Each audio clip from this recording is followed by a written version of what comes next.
शिवाय नमस्तुभ्यं भक्तों, स्वागत है आप सबका आपके अपने YouTube चैनल नमामि शिव जी में। भगवान भोलेनाथ की कृपा हम सब पर सदैव बनी रहे। भक्तों, आज के वीडियो में आप सुनेंगे कामदा एकादशी व्रत कथा।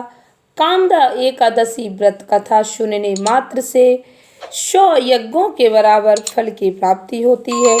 भक्तों, यदि आप व्रत ना भी रखें तब भी व्रत कथा अवश्य श्रवण करें। व्रत कथा सुनने मात्र से सभी मनोकामनाएं पूर्ण होती हैं, व्यक्ति को मोक्ष की प्राप्ति होती है। भक्तों, इस साल 2024 में कामदा एकादशी का व्रत 19 अप्रैल शुक्रवार के दिन रखा जाएगा। कामदा एकादशी का व्रत करने और कथा श्रवण करने से व्यक्ति की सभी मनोकामनाएं पूर्ण होती हैं, जीवन में आ रही बाधाएं दूर होती हैं। कामदा एकादशी व्रत कथा पढ़ने सुनने से भगवान विष्णु जी की कृपा प्राप्त होती है, पुण्य फलों में वृद्धि होती है। भक्तों, कामदा एकादशी व्रत कथा का विशेष महत्व है।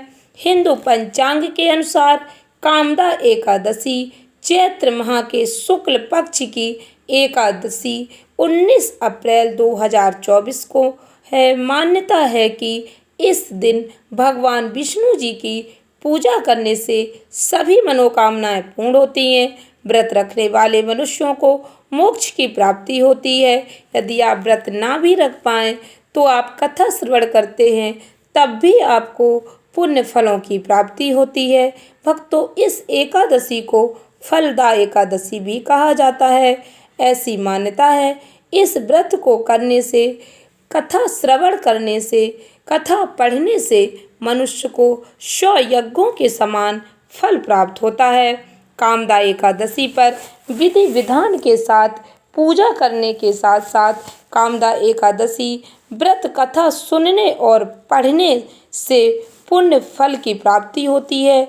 आपके पुण्य में वृद्धि होती है, आपके जीवन में सुख समृद्धि आती है। भक्तों, कामदा एकादशी व्रत कथा ध्यान से सुने। एक बार धर्मराज युधिष्ठिर भगवान श्री कृष्ण से कहते हैं, भगवान चैत्र शुक्ल एकादशी व्रत यानी कामदा एकादशी की कथा किस प्रकार है। भगवान श्री कृष्ण ने कहा, धर्मराज युधिष्ठिर, चैत्र शुक्ल एकादशी यानी कामदा एकादशी व्रत कथा इस प्रकार से ध्यान से सुने। रघुकुल के राजा दिलीप ने भी कामदा एकादशी की इस कथा को अपने गुरु वशिष्ठ से सुना था। प्राचीन काल में पुंडरीक नाम का राजा था जो भोग विलास में डूबा रहता था। उसके राज्य में ललित और ललिता नाम की स्त्री और पुरुष रहा करते थे। दोनों में अथाह प्रेम था। एक दिन राजा की सभा में ललित गीत गा रहा था, लेकिन तभी उसका ध्यान अपनी पत्नी पर चला गया और उसका स्वर बिगड़ गया। यह देखकर राजा पुंडरीक बहुत क्रोधित हुआ और उसने क्रोध में आकर ललित को राक्षस बनने का श्राप दे दिया। ललित मांस का भक्षण करने वाला राक्षस बन गया। अपने पति का हाल देखकर राजा की पत्नी बहुत दुखी हुई। अपने पति को ठीक करने के लिए ललिता ने कई लोगों से इस बारे में पूछा। आखिरकार ललिता विंध्याचल पर्वत पर श्रृंगी ऋषि के आश्रम में गई। वहां जाकर उसने अपने पति का पूरा हाल कह सुनाया।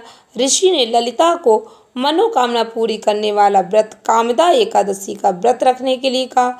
साथ ही ऋषि ने कहा कि अगर वे कामदा एकादशी का व्रत रखती हैं तो उसके पुण्य से उसका पति ललित फिर से मनुष्य योनि में आ जाएगा।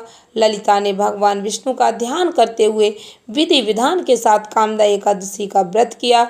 ऋषि के बताए अनुसार उसने चैत्र शुक्ल एकादशी का व्रत किया और अगले दिन द्वादशी को पारण करके व्रत को पूरा किया।